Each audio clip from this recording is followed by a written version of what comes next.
Shalom, selamat pagi anak-anak sekolah ibadah kata. Sebelum kita memulai ibadah online, kita perhatikan panduan berikut ini ya. Dimohon bimbingan Papa dan Mama selama adik-adik mengikuti ibadah secara online. Adik-adik harus sungguh-sungguh karena Tuhan hadir dimanapun, termasuk di rumah adik-adik ya. Adik-adik harus bersiap-siap dengan baik supaya dapat mengikuti ibadahnya dengan baik. Adik-adik diharapkan dapat mengikuti instruksi kakak-kakak dengan antusias ya, dan adik-adik juga bebas berekspresi dalam mengikuti ibadahnya. Dan yang terpenting juga, adik-adik harus fokus dan tidak melakukan kegiatan lain ya. Siapkan hati dan sikap yang terbaik buat Tuhan Yesus. Selamat beribadah adik-adik Efata. Tuhan Yesus memberkati.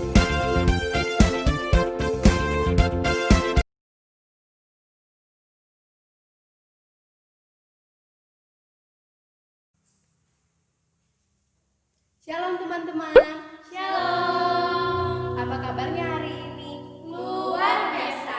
Yes, yes, yes. Sebelum kita mulai ibadah kita, mari kita sama-sama berdoa. Tuhan Yesus, sebentar kami akan mulai ibadah kami. Berkati kami dari awal hingga akhirnya. Dalam nama Tuhan Yesus, haleluya, amin.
Shalom teman-teman, tiba saatnya kita memuji dan memuliakan nama Tuhan. Kita angkat lagu pujian kita, Sukacita Ada di Hatiku.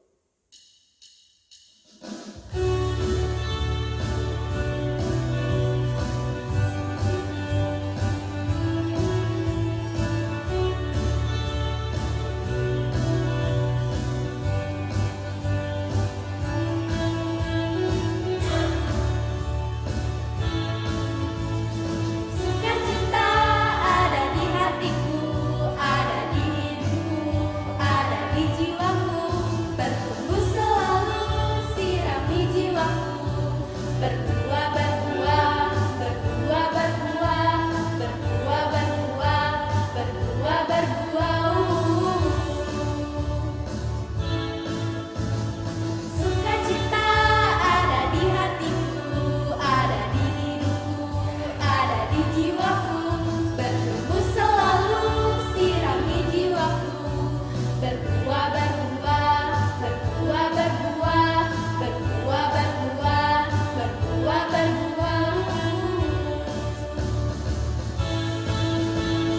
Sukacita ada di hatiku, ada di hidupku, ada di jiwaku, bertumbuh selalu, sirami jiwaku, berbuah, berbuah, berbuah, berbuah, berbuah, berbuah, berbuah, berbuah, berbuah, berbuah, berbuah, berbuah.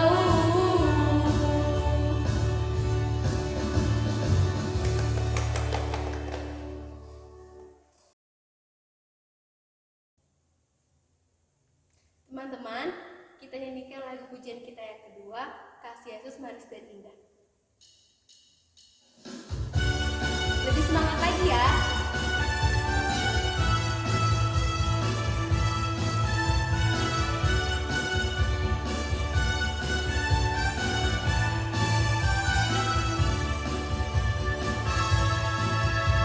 Tralalalelo, tralalalelo, Yesus cintaku. Tralalalelo, tralalalelo, Yesus cinta semua. Kasih Yesus padaku lebih dari segalanya, tak pernah berubah. Kasih pengorbanannya melebihi hidupku.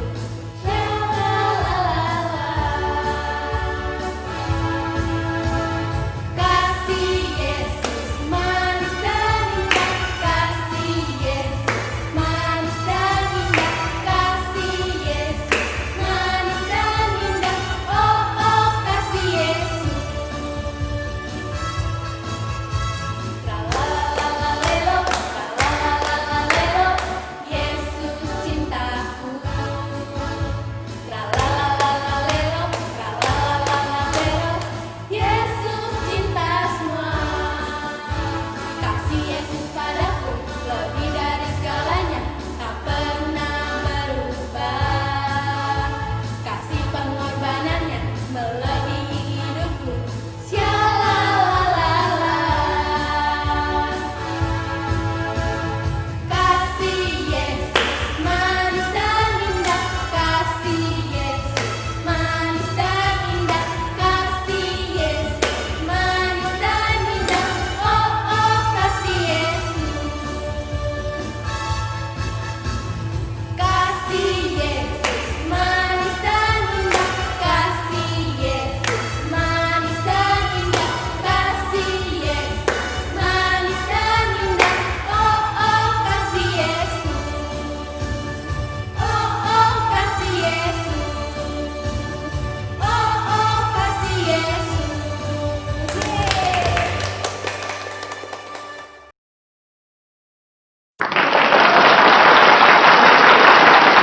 K A S I H, K A S I A, kasih kasih kasih, kasih kasih kasih, kasih. Kasih itu sahabat, tidak suka marah-marah, sayang kepada teman seperti kasih Yesus.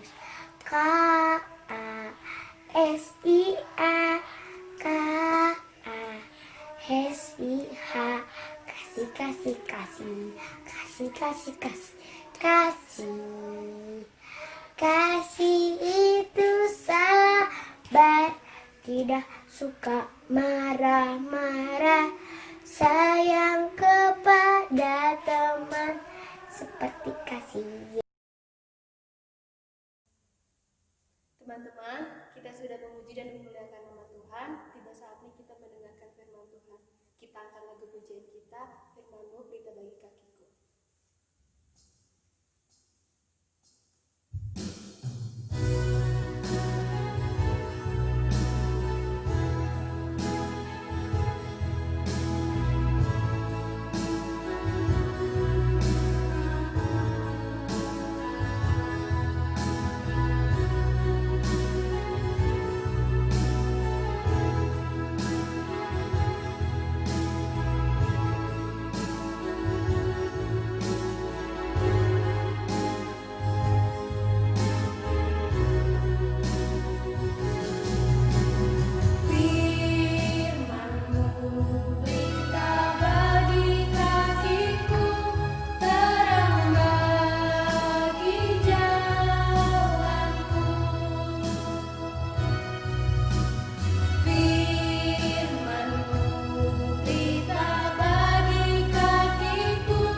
Engkau masih memberi kami kesehatan dalam hari ini.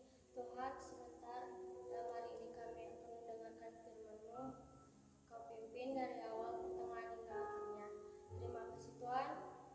Hanya di dalam nama-Mu kami sudah berdoa dan mengucap syukur. Haleluya. Amin.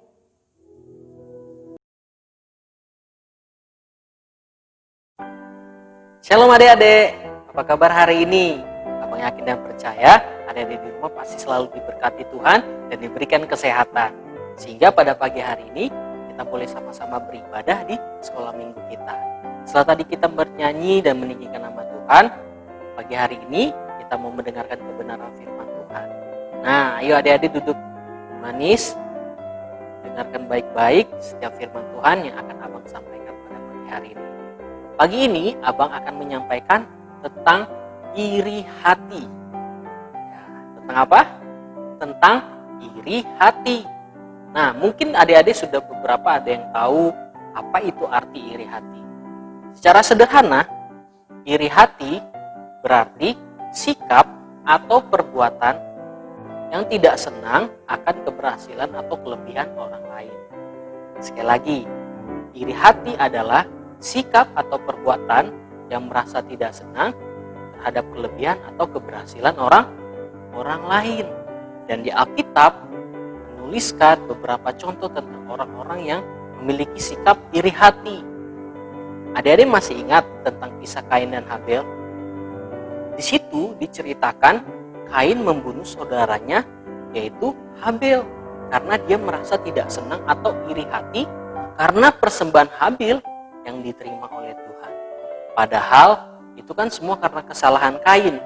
Dia memberikan persembahan yang tidak sesuai dengan keinginan Tuhan. Tapi karena rasa iri hatinya, lalu dia membunuh adiknya itu.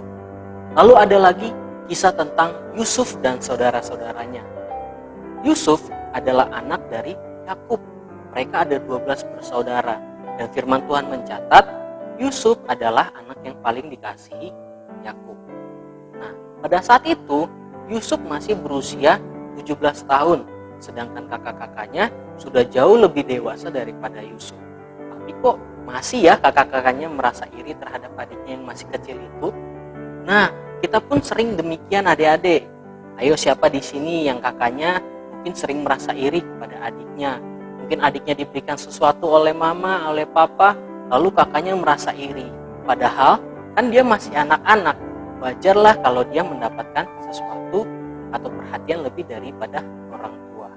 Nah, kisah yang ketiga adalah tentang Raja Saul. Raja Saul merasa iri terhadap Daud. Jadi ketika Daud mengalahkan Goliat, nama Daud dielulukan di seluruh penjuru Israel. Sementara Raja Saul, dia menganggap dirinya adalah raja. Tapi kenapa Daud yang dielulukan? Dan di situ mulailah timbul rasa iri hati daripada Saul. Sehingga Saul pun berniat untuk membunuh Daud. Berbagai macam cara dilakukan oleh Saul. Sehingga akhirnya Tuhan tidak berkenan kepada Saul. Dan Saul tidak lagi mendapat perkenanan Tuhan sebagai seorang raja.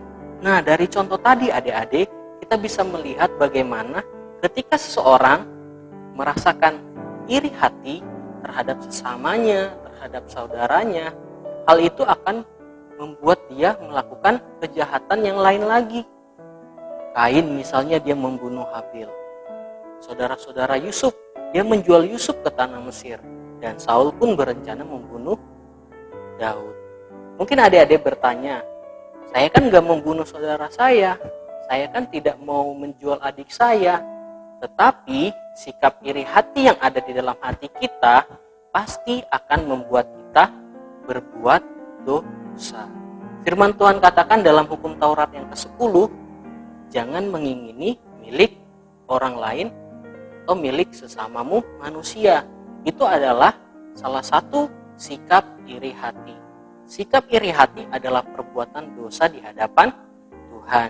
Jadi sekecil apapun rasa iri hati kita terhadap kelebihan orang lain, terhadap keberhasilan orang lain, itu adalah tetap dosa. Jadi mulai hari ini kita harus minta ampun kepada Tuhan kalau kita pernah mengalami yang namanya rasa iri hati. Mungkin kita iri hati terhadap adik kita, terhadap kakak kita, terhadap teman kita, atau terhadap siapapun. Mulai hari ini kita harus minta ampun sama Tuhan dan jangan mengulanginya lagi. Kenapa anak percaya atau orang Kristen tidak boleh iri hati? Yang pertama, iri hati itu adalah seperti racun. Iri hati membuat hati kita menjadi tidak tenang, kita menjadi jengkel, muka kita menjadi muram, melihat orang lain kita tidak bisa tersenyum. Lama-kelamaan, orang di sekeliling kita pun tidak merasa senang dengan kehadiran kita. Oleh karena itu, sebagai orang percaya, kita tidak boleh mengalami yang namanya iri. Lalu apa yang harus kita lakukan? Mungkin adik-adik bertanya, lalu bang, kalau saya merasa iri hati atau merasa tidak senang terhadap adik, terhadap kakak, atau terhadap sesama, apa yang harus saya lakukan? Mari kita buka firman Tuhan pada pagi hari ini di Amsal pasal ke-14 ayat yang ke-30. Membacakan buat kita semua ya. Di situ dikatakan, Hati yang tenang menyegarkan tubuh, tetapi iri hati membusukkan tulang. Jadi, bagaimana caranya agar hati kita tidak iri? Yaitu hati kita harus tenang. Di Amsal yang lain mengatakan, jagalah hatimu dengan segala kewaspadaan. Itu artinya kita harus menjaga hati kita dari setiap sikap-sikap berdosa, iri hati, atau sikap-sikap lainnya. Dengan cara apa? Dengan cara kita mengucap syukur kepada Tuhan. Mengucap syukurlah terhadap apa yang Tuhan berikan buat adik-adik dengan segala kelebihan dan segala kekurangannya. Kita adalah manusia ciptaan Tuhan yang berharga. Kita diciptakan seturut dengan gambar Tuhan. Oleh karena itu, Abang yakin adik-adik pasti punya kelebihan masing-masing. Oleh karena itu, kita tidak usah iri terhadap kelebihan atau keberhasilan daripada orang lain. Jadi kita harus ingat baik-baik firman Tuhan pada pagi hari ini ya. Itu kita tidak boleh iri hati. Tidak boleh apa? Benar, tidak boleh iri hati. Mulai sekarang kita harus mengucap syukur sama Tuhan terhadap kelebihan dan juga keberhasilan yang Tuhan berikan. Kalau teman-teman mungkin melihat ada orang lain lebih berhasil, dia lebih memiliki kelebihan, justru itu harus menjadi semangat kita untuk kita boleh lebih baik lagi. Kalau ada teman kita yang jadi juara 1 di sekolah, kita jangan iri hati. Mungkin dia sudah belajar lebih keras dari kita. Yang harus kita lakukan adalah kita belajar lagi lebih sungguh-sungguh. Yang tadinya lebih banyak main HP, mulai sekarang lebih banyak belajar. Dan tentu saja kita harus terus berdoa sehingga Tuhan selalu membuat hati kita menjadi tenang. Nah, itu firman Tuhan pada pagi hari ini. Jadi, hati yang tenang menyegarkan tubuh, tetapi iri hati membusukkan tulang. Jadi, jangan pernah lagi kita merasa iri hati. Kita harus mengucap syukur kepada Tuhan, dan kehidupan kita akan menjadi anak-anak yang luar biasa di hadapan Tuhan. Amin. Demikian firman Tuhan pagi hari ini.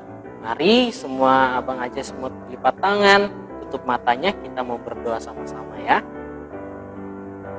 Tuhan Yesus, terima kasih buat pagi hari ini. Kami sudah merenungkan firman-Mu tentang kami tidak boleh menjadi anak-anak yang iri hati. Karena iri hati adalah perbuatan dosa, dan ketika kami memiliki rasa iri hati, membuat hidup kami menjadi tidak tenang Tuhan. Tapi sekarang kami mengucap syukur buat setiap kelebihan yang Tuhan berikan kepada setiap kami. Kami adalah berharga di mata-Mu, karena Tuhan telah menebus kami dan kami diciptakan seturut dengan gambar Tuhan. Terima kasih Bapa, berkati anak-anak-Mu yang sudah mendengarkan firman Tuhan dan beribadah pada pagi hari ini. Berkati juga kedua orang tua mereka, berkati buat sekolah mereka agar mereka boleh menjadi anak yang luar biasa dan dipakai Tuhan. Di dalam nama Tuhan Yesus kami telah berdoa mengucap syukur. Haleluya. Amin.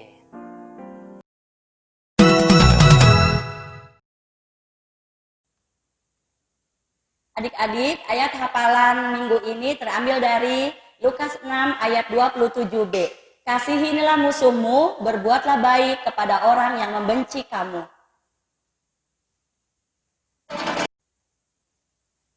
Adik-adik, ayat hafalan untuk kelas besar minggu ini tertulis di dalam Lukas 6 ayat 27. Tetapi kepada kamu yang mendengarkan aku berkata, kasihilah musuhmu, berbuatlah baik kepada orang yang membenci kamu. Amin. Teman-teman, ibadah kita hari ini sudah selesai. Mari kita akhiri ibadah kita.